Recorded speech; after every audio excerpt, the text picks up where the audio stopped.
बच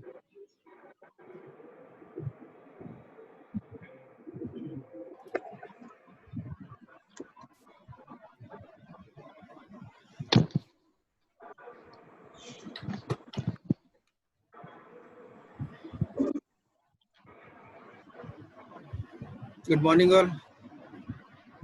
Morning, sir. Morning, sir. Afternoon. Good afternoon sir. Good afternoon.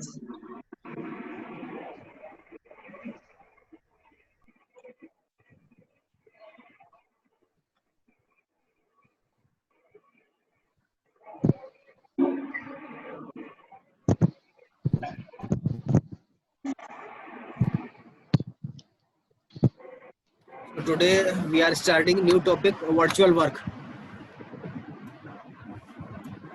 What is the meaning of virtual? Lalit Sharma.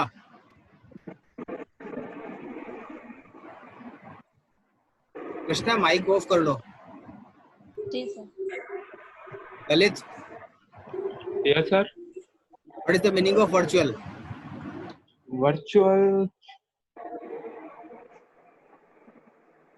नहीं पता sir. Tony, Sir. Yes, sir. क्या बता है?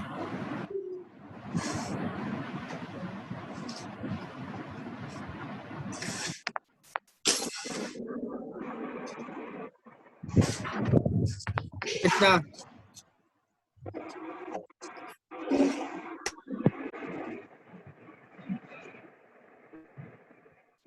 Krishna,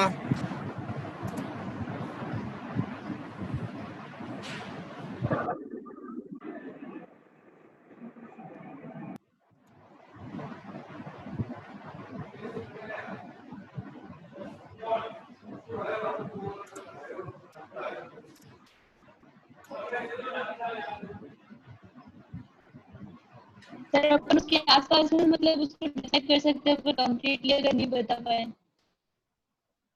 virtual मतलब imaginary. Virtual मतलब imaginary. Imaginary. काल्पनिक कार्य.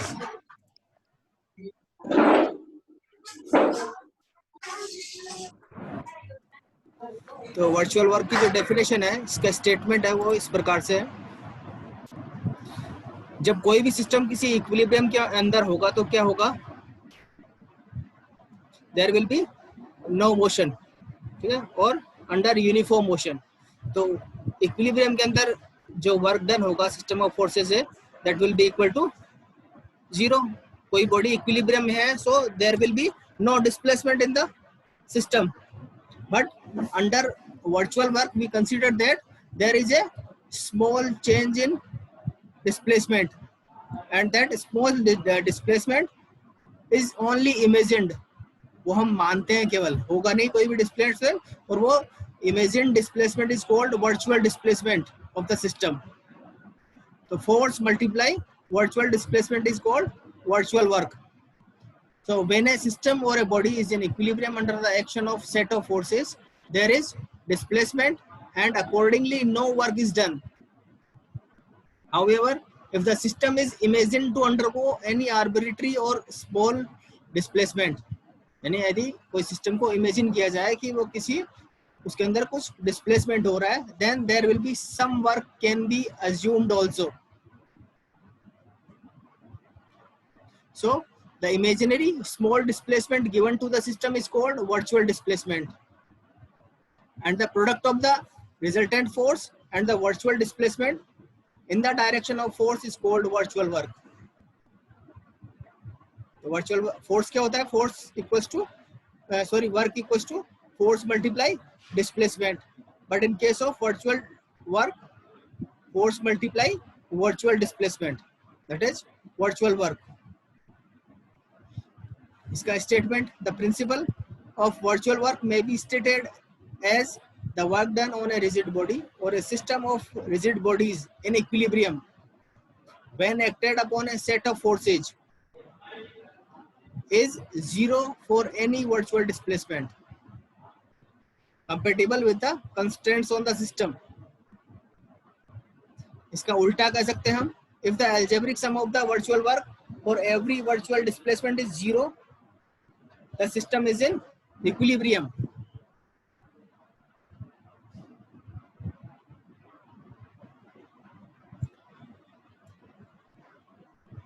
एक इलस्ट्रेशन है कि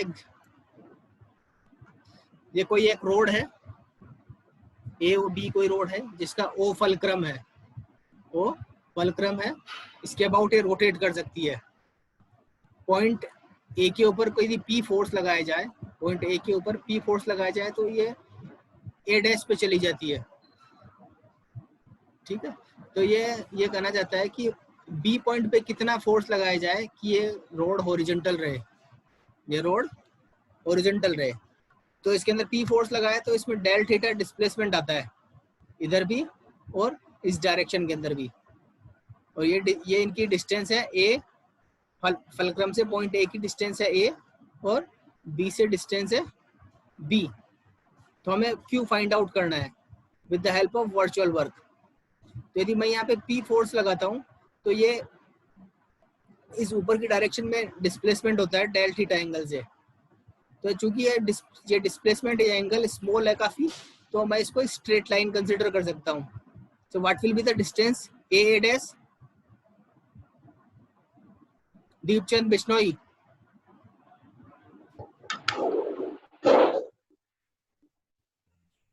yes sir.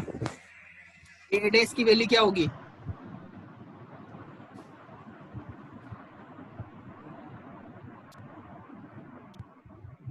Sir theta cos theta कैसा बताऊं क्या? ये पता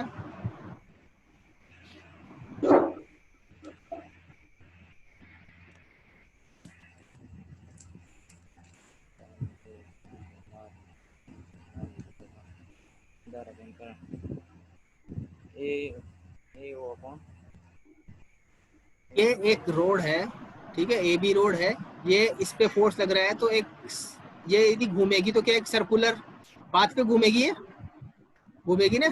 तो ये इसका इतना सा पोर्शन है उस सर्कुलर पाथ का, ये इसकी क्या हो गई, रेडियस हो गई, ये रेडियस हो गई सर्कुलर पाथ की।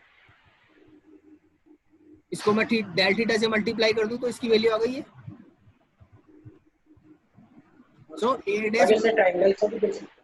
ए मल्टीप्लाई डेल थीटा, और इधर बी बी डेट्स की क्या वैल्यू हो जाएगी, B multiply del theta.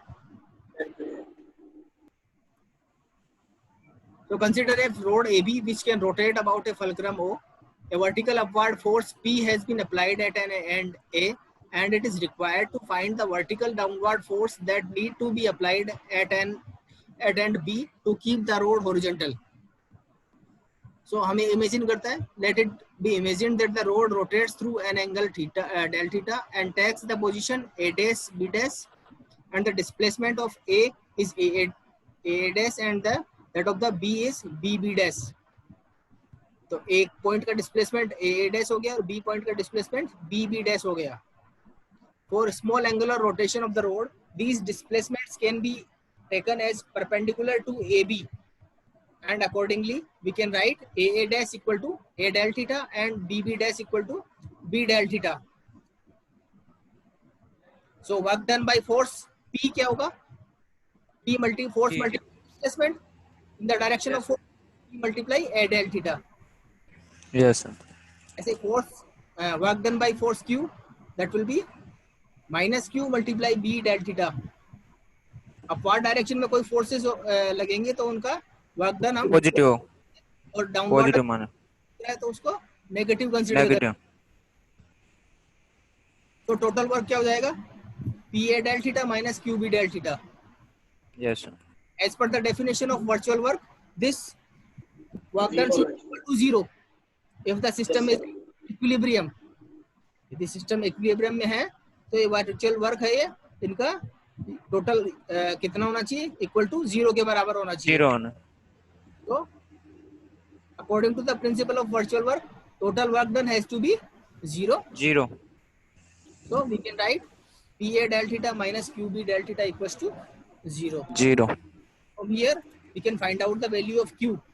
That comes Q equals to P multiply A upon B. अब कुछ assumptions है।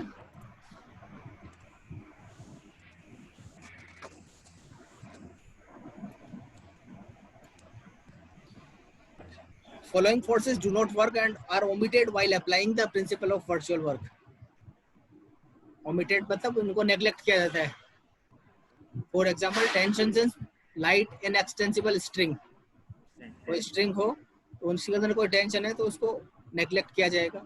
Second, forces normal to the direction of displacement. Displacement के direction में कोई force लग रहा है उसको उसके normal direction में. Third, reaction between smooth bodies. This is because such a reaction is perpendicular to the direction of displacement. Fourth, reaction at smooth pins and hinges. And move. Last, action and reaction between two bodies whose equilibrium is being considered together.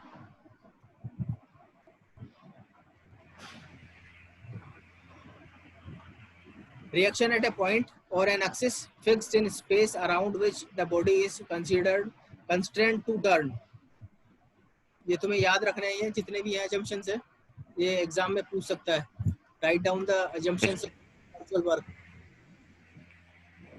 एक example लेते हैं. इसका पहले sign conventions है, तो sign convention बता दिए. Positive work कौन सा होगा और नेगेटिव वर्क कौन सा होगा. तो upward forces Positive. toward right and the forces in clockwise direction are considered as positive, and downward forces acting toward left and the forces in the anti-clockwise direction are taken as negative.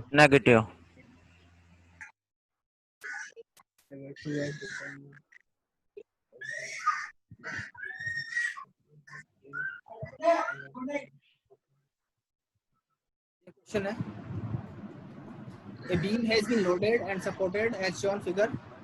Use the method of virtual work to determine the reaction at the end supports. A और B. एक तो हम statics के equilibrium की condition लगा के इसको find out कर सकते हैं.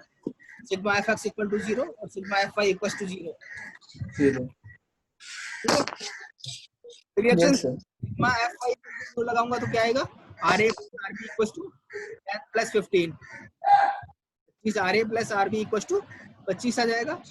और दूसरा क्या लगाऊंगा, सिग्मा m इक्वल टू 0. किसी A या B पॉइंट के अबाउट पे मोमेंट ले लूंगा इन फोर्सेस का, तो ये रिएक्शंस निकल के आ जाएंगी. ठीक है, एक तरीका तो ये है. पर वर्चुअल वर्क की हेल्प से करना है तो तुम्हें इसमें कुछ डिस्प्लेसमेंट देना पड़ेगा. Virtual displacement. Let the beam be given a vertical displacement del B at end B and holding the end A in position. A को फिक्स रखा और B को del B डिस्प्लेसमेंट दे दिया. तो ये डायग्राम बनता है इस तरीके से. A फिक्स है और B एंड के ऊपर del B डिस्प्लेसमेंट दे दिया, तो D और C के ऊपर उसके रेस्पेक्ट के अंदर डिस्प्लेसमेंट हमने एज्यूम कर लिया del D del C. तो from the similarity of triangle, ये ट्राइंगल है, ये ट्राइंगल है और ये थर्ड ट्राइंगल है, तो इनकी सिमिलरिटी से हम लिख सकते हैं del C upon 2, del D upon 3 और del B upon 5. Yes sir. ये कुछ रिलेशंस निकले. del C इक्वल्स टू हम लिख सकते हैं 0.4 del B and del D equals to 0.6 multiply del B. ये यहाँ पे ये डिस्प्लेसमेंट्स की वैल्यू आ गई. यहाँ पे del C का डिस्प्लेसमेंट इसके बराबर होगा del B की टर्म्स में, और del D का डिस्प्लेसमेंट यहाँ पे 0.6 del B होगा del B की टर्म में. यानी सभी डिस्प्लेसमेंट del B की टर्म में ले लिए हमने. तो टोटल वर्क क्या हो जाएगा, तो RB, यहाँ पे रिएक्शन RB है, RB multiply displacement. Upward direction में है तो पॉजिटिव ले लिया इसको, माइनस. अब ये दोनों 15 और 10 किलो न्यूटन का लोड लग रहा है D और C के ऊपर. दोनों डाउनवर्ड डायरेक्शन में है तो दोनों को नेगेटिव लिया है. Minus 15 multiply del D minus 10 multiply del C plus RA equal multiply 0. Sir हाँ विनोद सर मैं लीव कर रहा हूँ सर, वो मेरे इमरजेंसी आ गई है, इसलिए मुझे हॉस्पिटल जाना है अभी। ठीक है, तो टोटल वर्क इसके बराबर हो गया, आरबी को डेल बी से मल्टीप्लाई कर दिया, डी पॉइंट के ऊपर 15 किलोन्यूटन का लोड लग रहा है तो 15 multiply del D, C point पे 10 किलोन्यूटन का लोड लग रहा है तो 10 मल्टीप्लाई डेल सी। अब यहाँ पे डेल डी और डेल सी की वैल्यू यहाँ से पुट कर देंगे डेल बी की टर्म्स में, तो ये आएगा according to the principle work the work done by all the forces must be 0, that gives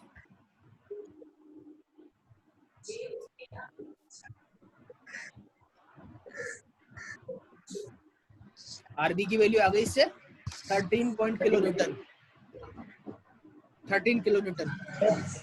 RA की वैल्यू तो मैं कह रहा था कि अपन ये वर्क का साइन यूं भी देख सकते हैं ना, फोर्स और डिस्प्लेसमेंट के डायरेक्शन से, कि अगर फोर्स डिस्प्लेसमेंट जो वर्क का साइन है ना पॉजिटिव और नेगेटिव, हाँ वो अपन फोर्स और डिस्प्लेसमेंट के डायरेक्शन से भी देख सकते हैं ना, कि अगर डिस्प्लेसमेंट फोर्स के डायरेक्शन में हो रहा है तो वो पॉजिटिव, और डिस्प्लेसमेंट फोर्स के अपोजिट डायरेक्शन में हो रहा है तो वो नेगेटिव। हाँ, तो इसमें फोर्स तो डाउनवर्ड डायरेक्शन में लग रहा है ना, फोर्स को देख के कर रहे हैं हम, फोर्स उसको क्या कर रहा है, मैं कह रहा हूँ मतलब क्लॉकवाइज एंटी क्लॉकवाइज इतना नहीं सोच के ऐसे भी एक, हाँ एक कंसीडर कर सकते हो तुम, कोई भी एक कंसीडर कर लो, ऐसा कोई फिक्स नहीं है, वो अपने आप उसी तरीके से आएगा फिर। तो आर ए की वैल्यू फिर आ गई 12 किलोन्यूटन। ये दूसरा है, ये करो तुम।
अब इसमें क्या कर सकते हो, ये बीम दे रखी है, ए और डी के ऊपर ये रोलर सपोर्ट्स है और बी के ऊपर ये हिंज्ड है, तो ये रोड दो है बीम, एसी है और सीडी है,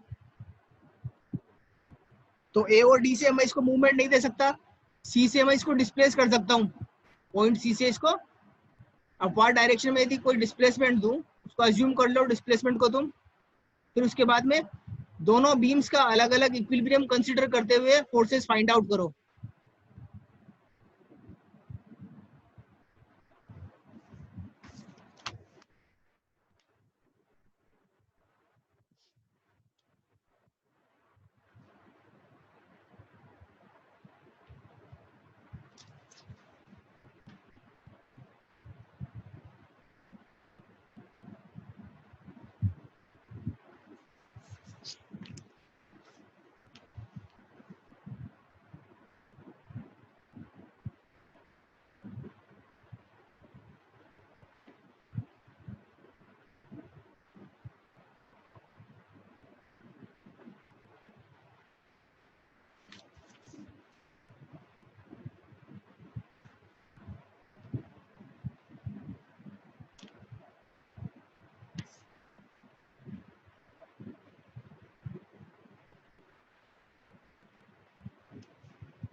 देखो इसको मैं यदि सी से अब इसका डिस्प्लेसमेंट देता हूं तो इसका फ्री बॉडी डायग्राम कैसे बनेगा?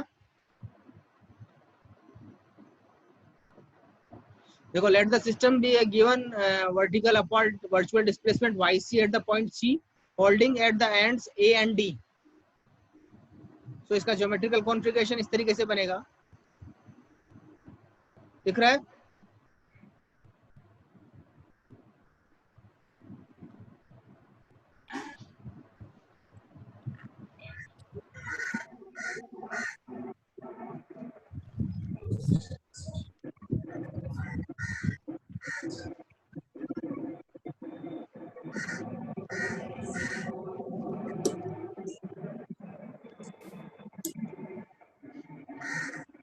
तो इसमें हम CD वाला पोर्शन बीम का पहले कंसीडर करते हैं ताकि RC और RD की वैल्यू फाइंड आउट की जा सके।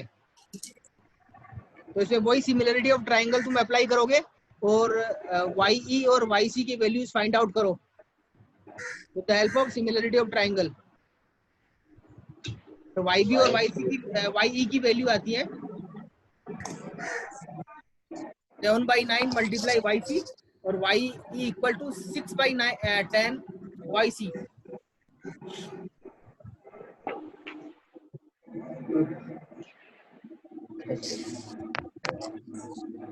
क्या आ जाएंगी?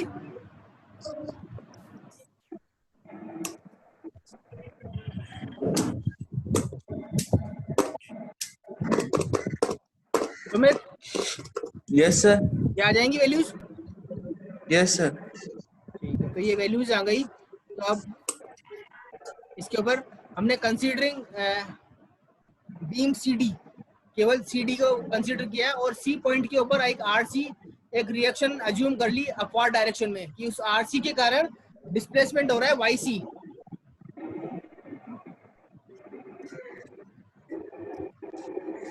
तो work done by RC will be RC multiply YC और work done by RE minus RE minus multiply YE। Yes sir. Work done by RA is 0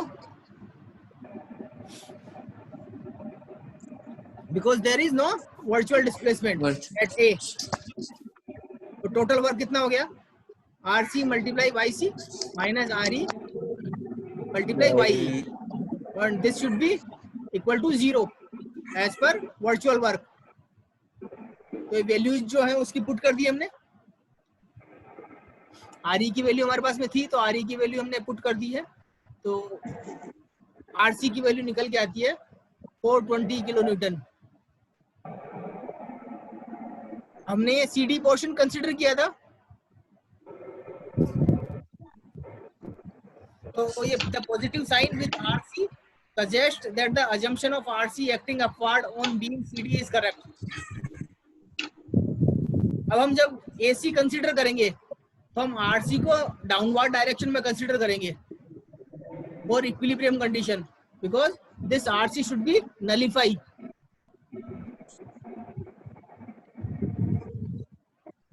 So considering अब now considering beam AC alone, केवल beam AC को consider करते हुए अब यहाँ पे तुम्हें क्या निकालनी है? YB निकालना है।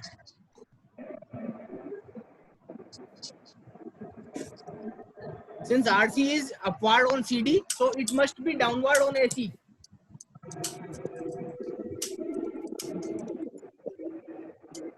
तो work done by RB equals to reaction RB multiply YB, और work done by RC equals to minus RC multiply YC.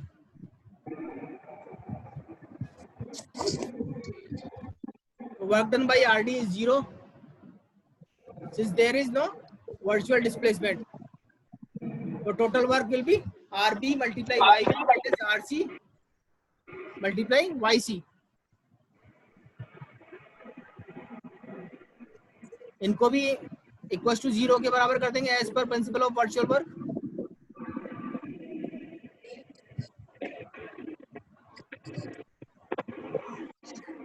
RC की वैल्यू हमारे पास में है पिछले इक्वेशन से, दैट इज 420. तो RB की वैल्यू निकल के आती है हमारे पास है 540.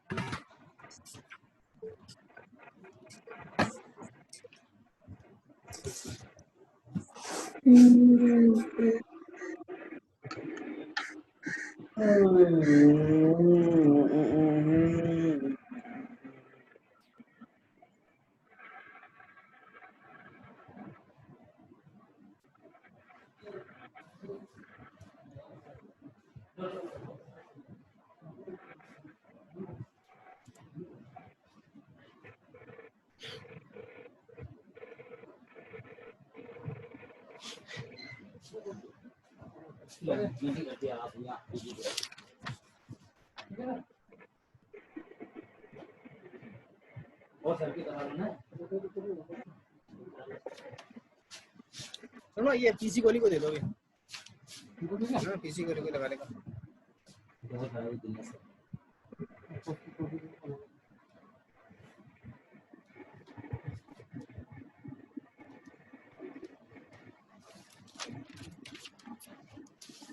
फाइल में लगा लेंगे ना.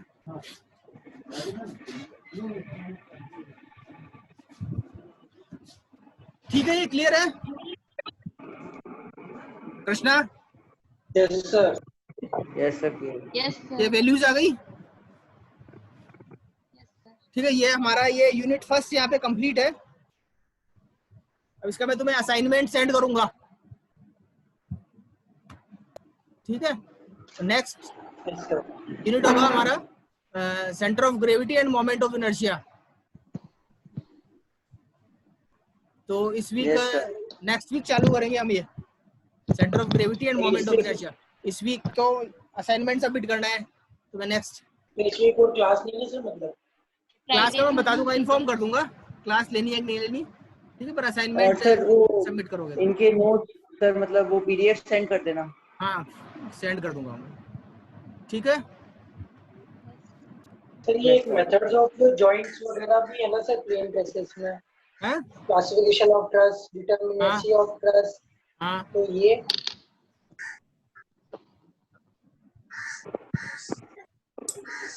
हाँ बोलो. तो वो सिलेबस में ये चीजें भी है, ये तो ये चीज थ्योरेटिकली है या नहीं, वो आप पूछ सकता है, सिलेबस में तो है ही ना. अच्छा. हाँ, डिटरमिनेसी ऑफ ट्रस, मेथड ऑफ. अपनी पीपी पहले डालो भी, अभी खत्म होने वाला टाइम. पीपी सभी कर दो प्रेजेंट.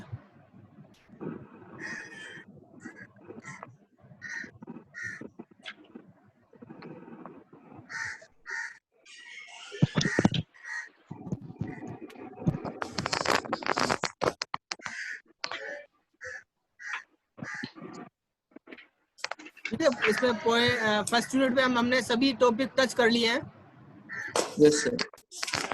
10 लेक्चर हो चुके हैं अभी तक.